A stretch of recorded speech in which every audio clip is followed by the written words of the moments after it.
things can happen during an intermeeting period if you look back, unexpected things. So I wouldn't want to dismiss anything. So I just would say that the committee wants to see more data that gives us higher confidence that inflation is moving down sustainably toward 2%. I also mentioned, and we don't see this in the data right now, but if there were a significant weakening in the data, particularly in the labor market, that could also be a reason for us to begin the process of reducing rates. Again, there's nothing in the data pointing at that, but those are the things that we'll be looking at coming meetings, and without trying to refer to any specific meeting. The reasons we're slowing down, we will soon enough, fairly soon, I should say, slow down, is that we want to avoid any kind of turbulence. I wasn't thinking particularly about banking sector turbulence, but we had some indicators the last time. This is our second time in doing this, and I think we're going to be paying a lot of attention to the things that started to happen and that foreshadowed what eventually happened at the end of that tightening cycle, where we wound up in a short reserve situation, and we don't want to do that again. And I think now we have a better sense of what are the indicators. It wasn't so much in the banking system as it was around, for example, where federal funds is trading relative to the administered rates, and where secured rates are relative to the administered rates. Those sorts of things. We will always be watching the banking system for similar signs, though. Well, is it also because you're not sure exactly how the reserve supply will react once the overnight reverse repo facility, drops near at zero?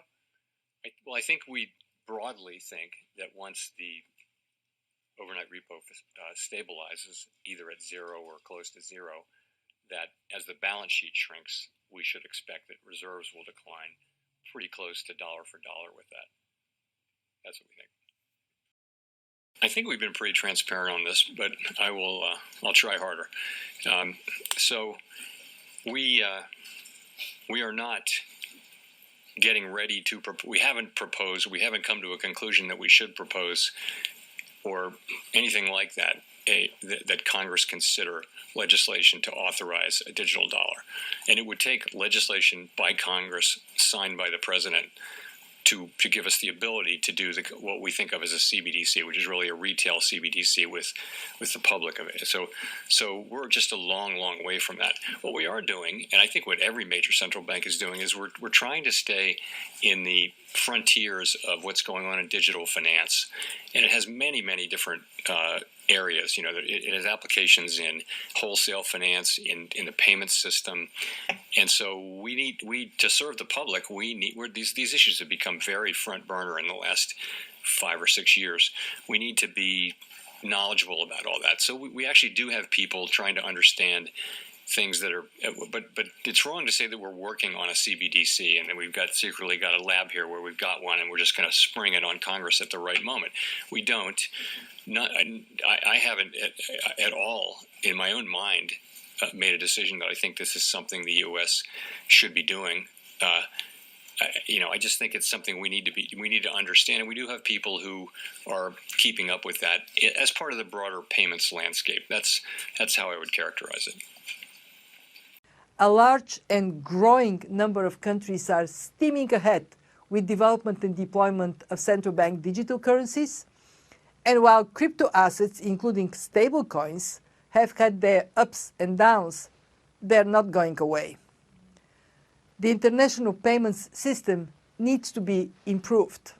We need to make it cheaper, quicker, and easier. This is something we've been focused on digital currencies for a couple decades. This is something we've been focused on digital currencies for a couple decades. All our analysis on CBDC, in particular for the use of general use, we tend to establish the equivalence with cash.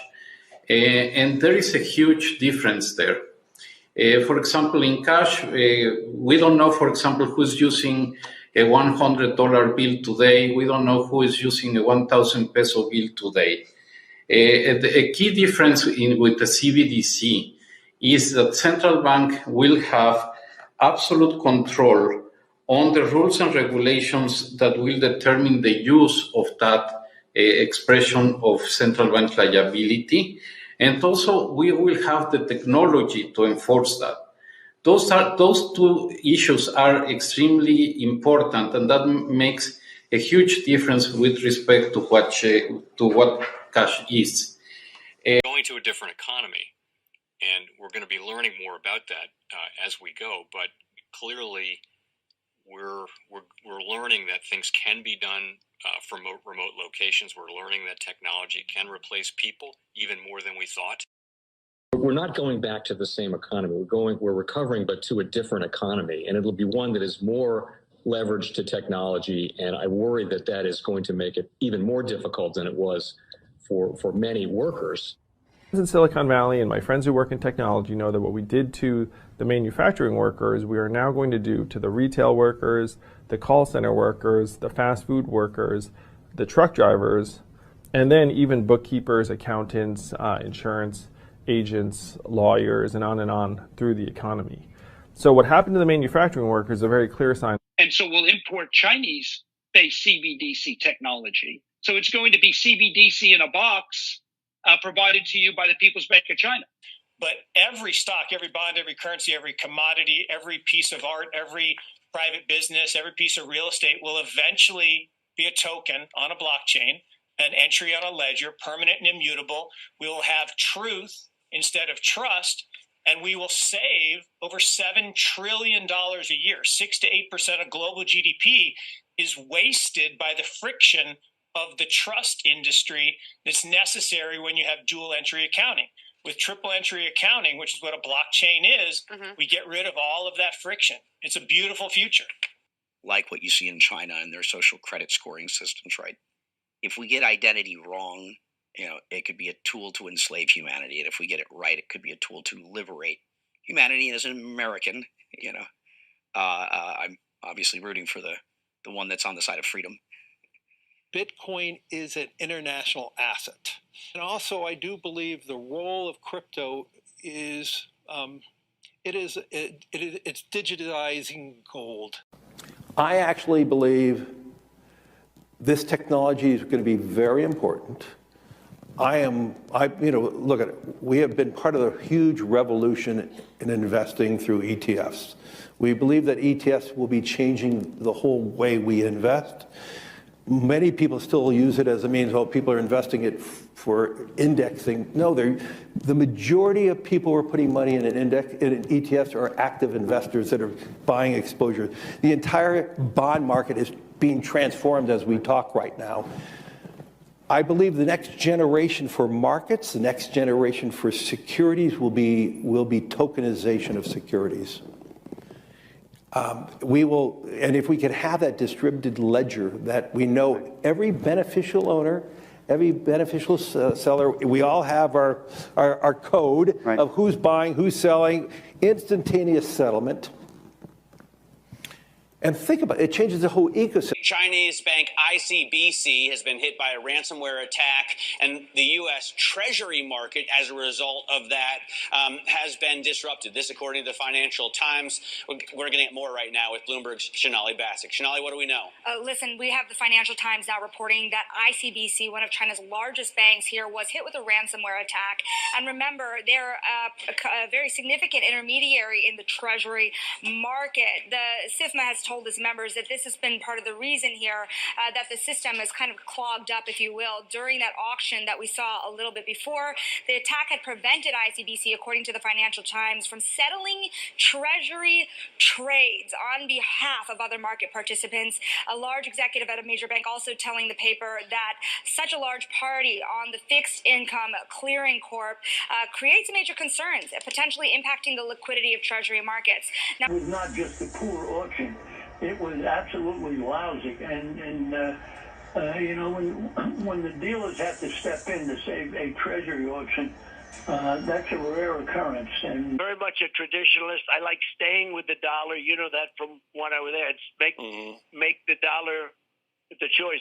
I hate when countries go off the dollar. I would not allow countries to go off the dollar, because when we lose that standard, that will be like losing a revolutionary war. That will be a hit to our country, just like losing a war. And we can't let that happen. And too many countries now are fighting to get off the dollar. And welcome to the Crypto Teacher. And guys, please like and subscribe if you do like what you're listening to. Please inform your friends and family and spread it all over social media. It is imperative that we get back to learning finances and understand how the world really works, because once we understand how the world really works, we understand that it is all planned out. Now, I want to thank those who purchased the books Cryptoteacher and the New World Order book. Remember, the New World Order book shows you how the world really works, and it is definitely time for you to wake up out of that sleep, especially in the times that we're in right now. And 2024 is going to be one of our most entertaining years. We have the presidential election. We have the drums are beating.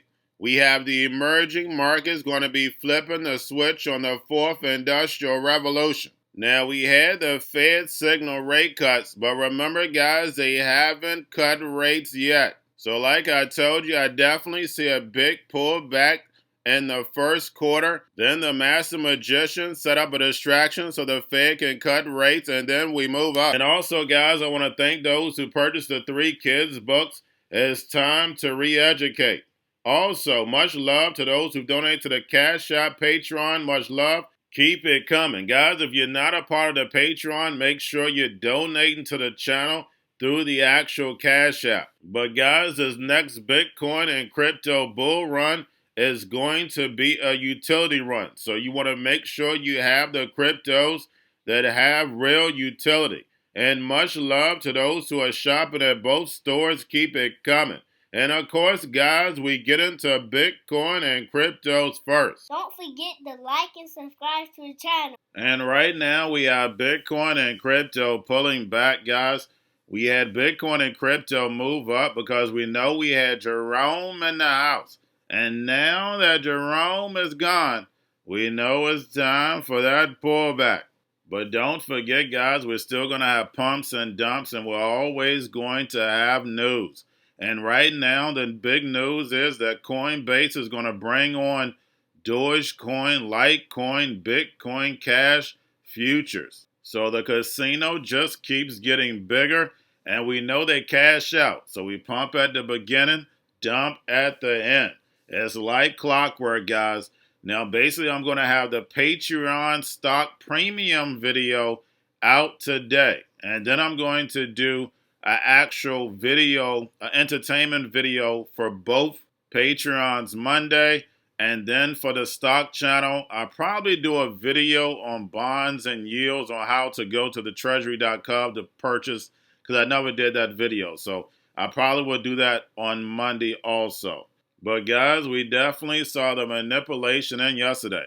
We had yield rates down early, as we can see they're rising, but they pushed down yields yesterday because they knew Jerome was in the house, but now he's gone. We have the dollar up, we have volume and crypto down, we have Tether and USDC, and we have CoinFlux aims for a Q2 launch of Hong Kong stablecoin with AnchorX. And yes, you heard that correct. And we know nothing goes on in Hong Kong without China's permission. Remember, Hong Kong is nothing but China's straw man. And remember, the crypto teacher told you. And then we have the Fed. Repo at $460 billion. And what did Jerome Powell say? It's going to be close to zero. They're taking away the safety nets. They're telling you a slowdown is coming. He definitely admitted that. And we have all the major central banks keeping rates higher for longer. And Jerome Powell stated they're not working on a CBDC. But guys, we see BlackRock telling you that everything is going to be tokenized and put on blockchain. We have treasuries being tokenized, over 845 million market cap right now. And we clearly have Jerome Powell stated that they've been working on digital assets for decades. And remember, the crypto teacher told you. And then, guys, we have the Bitcoin spot ETFs. We have BlackRock, Fidelity, and Grayscale was up early, now pulling back. But getting over into a little crypto news, we have French energy giant EDF subsidiary becomes Chile's blockchain validator. And we know majority of these validators are going to be controlled by the big corporations and big banks. Now we have Coreum advances blockchain interoperability with XRPL bridge, enhanced liquidity across 100 plus IBC enabled chains. And interoperability is the agenda for the NWO. Everything connected and moving seamless. And remember, the crypto teacher told you. Now we have OPEC shuts down services in India amid regulatory hurdles. Users are urged to withdraw funds by April 30th. And guys, we know India already has their own exchanges. And we've seen plenty of countries do this. United States was one of the first barring certain exchanges for no reason. Because remember, crypto is global. But remember, exchanges are banks and they want to be in control. And then guys, we have the SEC movie continues. Now they're going after Ethereum. And guys, this is all entertainment. Get your popcorn, sit back and let it play out.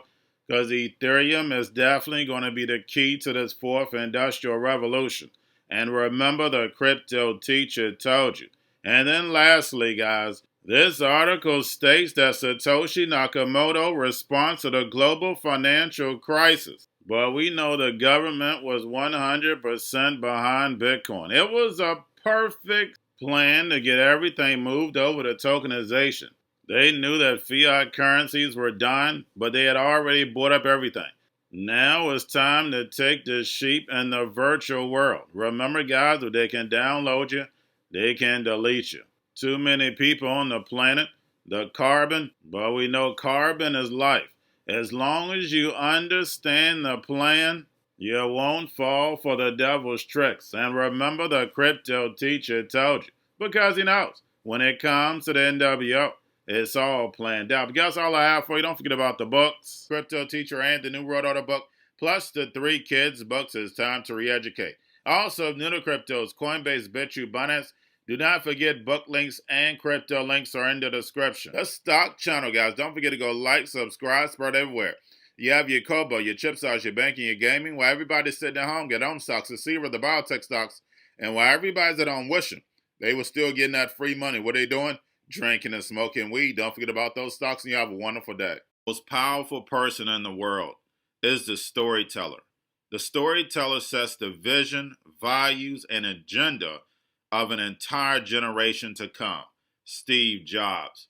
And guys, you know I truly believe in this. When you look at the New World Order, they're the storytellers. And that's the reason why I wrote my New World Order book. But guys, now it's time to change the current generation. And I wrote 3 kids books. You know I love the Trinity because I understand the power that's in it. So I have 3 books. We have an opportunity to change the generation, to educate. Not just me, but I want to show you that I take action on a daily basis. And I want you to take action on a daily basis. Whether it's your job, whether it's in your community, we have an opportunity right now to educate the masses. I posted this on my Twitter account. Please share, but this is a short clip of the 3 books. There's going to be a clothing line and action figures. Please get these books for your kids, nephews, cousins, friends, so therefore we can start the re-education now. Because as we see, the 4th Industrial Revolution foundation is definitely here. Robots, algorithms, drones, taking humanity out the picture. We have to re-educate. But let's get into the video. Part 1. King Joshua and Grandma Tam save the village. Part 2. King Joshua and Grandma Tam save New York from COVID-33. Part 3. King Joshua and Grandma Tam goes to China. It's mandatory to get part 1, part 2, and part 3 of this series. It's time to re-educate Generation Z.